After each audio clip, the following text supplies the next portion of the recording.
Now, I want to paint a picture for the viewers at home. We're here in the Hotel American, which is the Hard Rock Hotel, full of rock and roll memorabilia. I would like to introduce you to Ultimo's own rock stars to talk about the vision and product roadmap, Harmjan Derksen and Chris van der Belt. Thank you very much. Berend, what a warm applause. Thank you all. Yes, my name is Harmjan Derksen. I'm Director Product at Ultimo. Next to me, the one and only famous Chris van der Belt, Team Leader Product Management. And together, we'll take you through our vision and our roadmap. And it all starts with observations. Yes, price increases, high inflation rates. We see the prices of course, the chips, your groceries, energy prices, everything is rising. Also, if you buy a bag of groceries and you compare the price with last year, it's remarkably higher. We see supply chain disruptions. The delivery times are long or even unpredictable. We see empty shelves in the supermarket last summer. Margarine wasn't available, or, for example, sunflower oil. And also, my wife and I ordered some new furniture last summer. The salesman promised in about 3 weeks it could be delivered. After 18 weeks of waiting, finally we got a new cabinet. So also there something apparently went wrong. We have to deal with workforce challenges. We see, of course, since a long time, a lack of technical personnel, but everybody is looking for personnel, including Ultimo. So if you are interested or know someone, please navigate to careers.ultimo.com. There's a lot more to tell. We saw it already about sustainability, climate change, but that's not where we want to talk about now.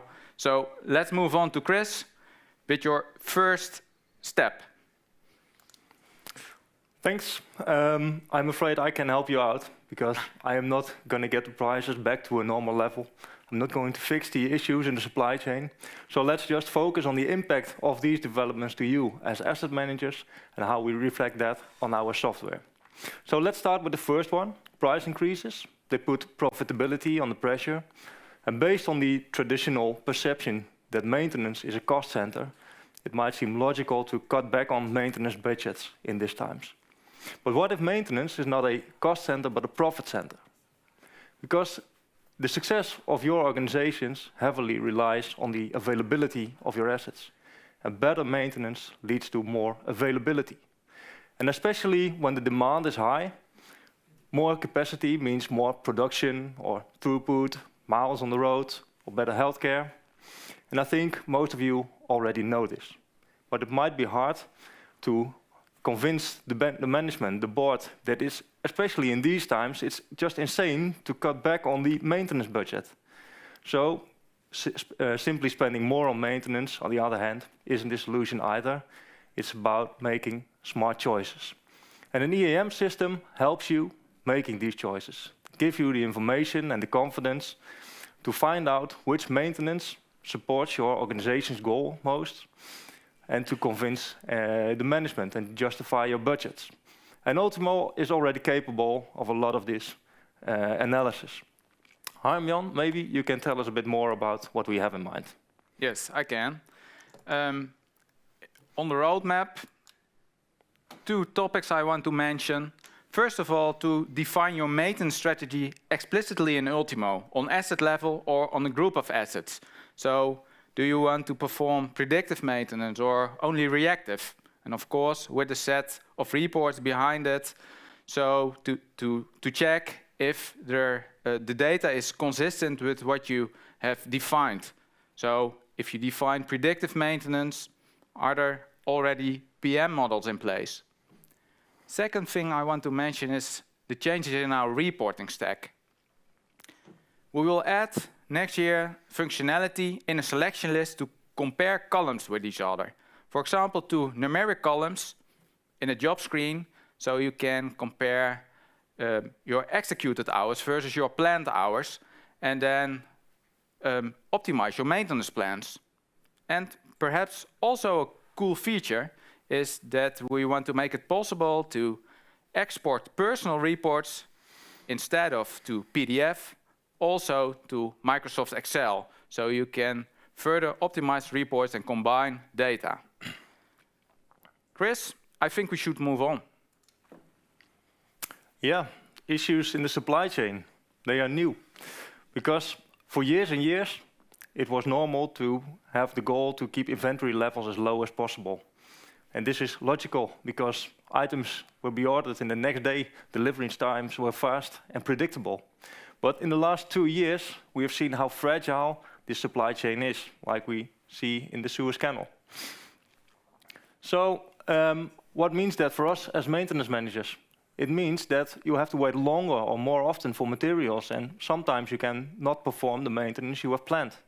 And this is not only annoying for technicians or planners, it also makes that we can have more failures, more downtime, and that in a situation where the profitability is already under pressure. So on the other hand, instead of a just-in-time principle, relying on a predictable supply chain, we can have the just-in-case principle, where you just hold as many parts in stock as possible. But that's also not the solution either. It's again about making the smart choices. You have to identify what your critical spare parts are and make sure you have them in stock, or maybe for the more expensive parts, make sure that they are in stock in one of the sites nearby. Or an alternative thing is make sure that there's another supplier where you can order the same or an alternative article.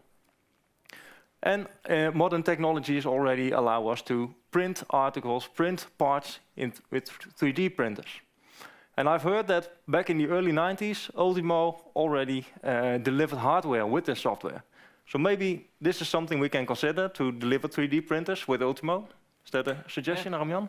Yeah, put it on in our Azure cloud, 3D printers. Yeah, that's maybe could be the case, maybe. But I think it's better to focus on something else. It's more scalable.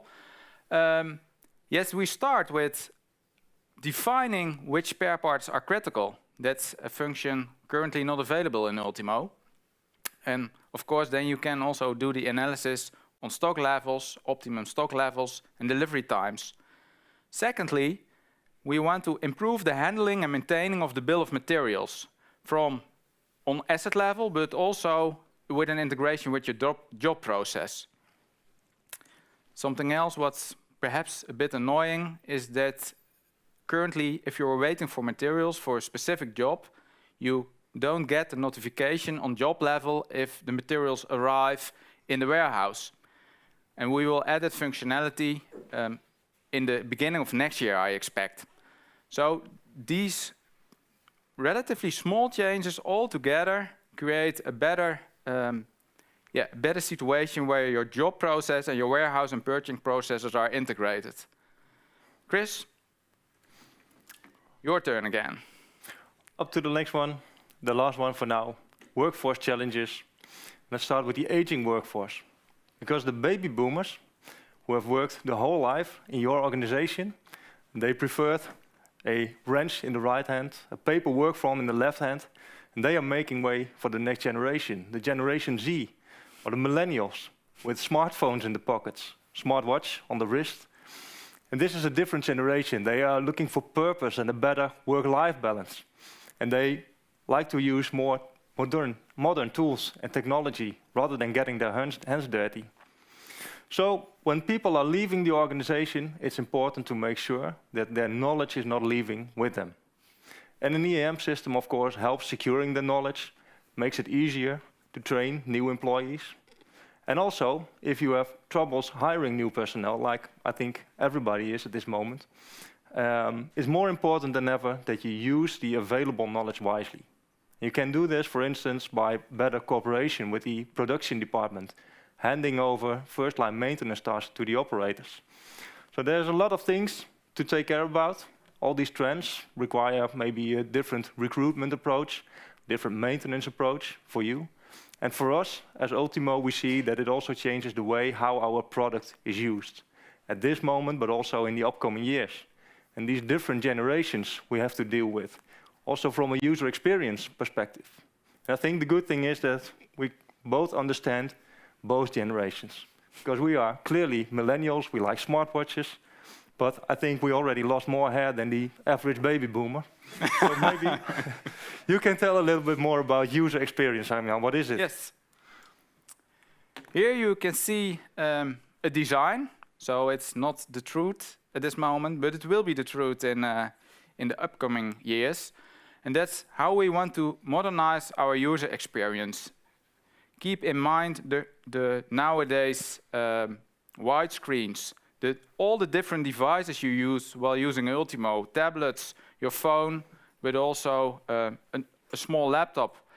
And here you can see the combination of a grid, a selection grid, together with some details, a new panel with the summarize what's happening, in this case on the job, with some specific actions. And it depends on your personal preferences, your device, and your role, what you will see. Besides this new idea, I'm proud that last week we introduced new functionality, and the first 5 customers have experienced a modern way of working with Ultimo and getting new functionality. It's a user adoption tool, and this user adoption tool is used to highlight specific new functionality and inside the application. So you can see what's new, you get some instructions there instead of that you have to find it out yourself or read the manual.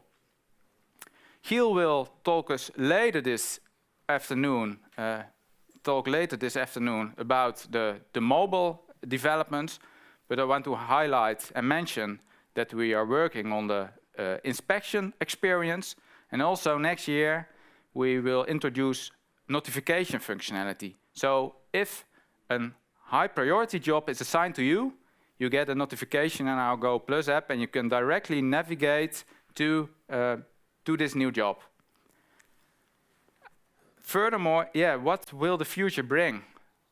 We heard about the Microsoft HoloLens, and we have already demonstrated in webinars that we can work together with such modern devices, but will it become mainstream? I don't know. And will it become mainstream that you use your smartwatch in combination with Ultimo? Technically, it's possible, but is it also useful to start or stop your time registration with a smartwatch? We will see. Thank you for now, and over to Ewout and Berend for the questions.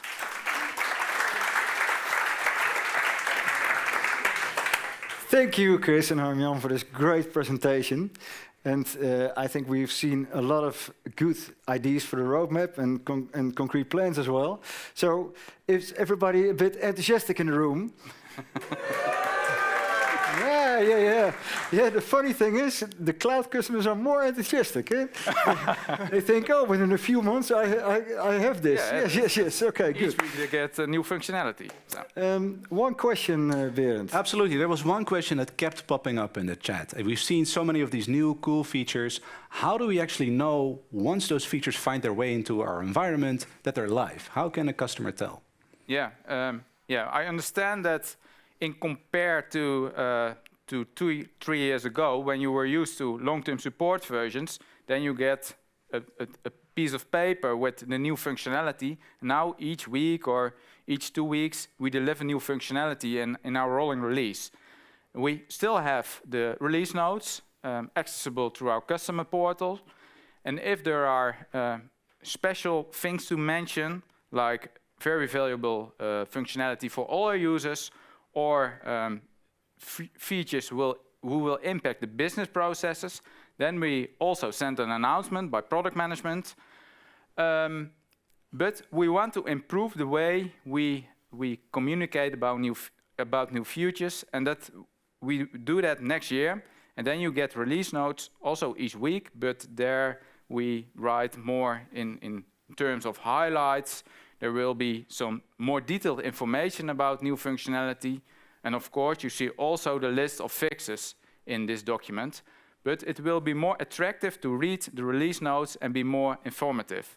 Besides, of course, the user adoption tooling, where you see in your screen what new functionality is available. Excellent. I cannot wait. Thank you. Thank you. New features and release notes every week. We can certainly not wait. Okay, good.